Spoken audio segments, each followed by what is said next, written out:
Butterfly! Was ready for that. When I was little, I thought that when I was the age that I am now, I would be Britney Spears. I would have at least 2 albums out, even maybe my own Disney Channel movie. But obviously that's not the road that I'm going down. I've been thinking a lot about growing up. I was reading an interview by Veronica Roth, who is one of my favorite authors, and she was asked the question, when did you decide to become a writer? And her reply was, I had these imaginary worlds in my mind, but one day I decided just to write it all down.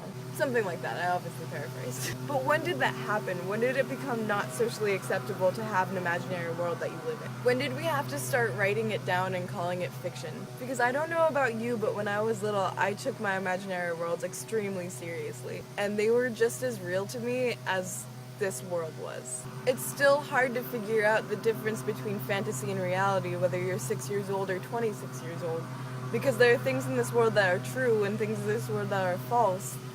But there are things in this world that are true that you want to be false. Because our thoughts have this way of, whether it's true or not, making itself true in your own mind. So how do we cope with that? The reason why I write is to take all the thoughts in my head that feel like they're going 50 miles per hour while I'm walking like 5 miles per hour, and be able to write it down and articulate it and organize it to a way that maybe some sort of message will come out. And maybe the things that I'm dealing with will be able to relate to another person who's dealing with the same thing. Maybe that then will help that person. But then there's that element of fear. Because when I was little, my imaginary friend was my secret imaginary friend. I didn't want anyone to know about my imaginary friend.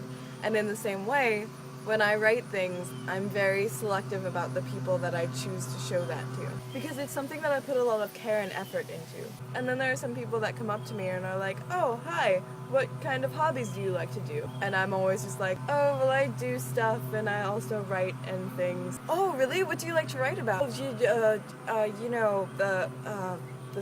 I'd love to read about that sometime. You gotta show me some of your work. Sure.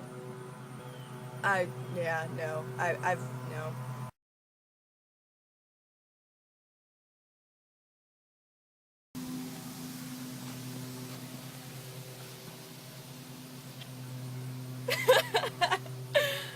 Do you guys want to see my setup?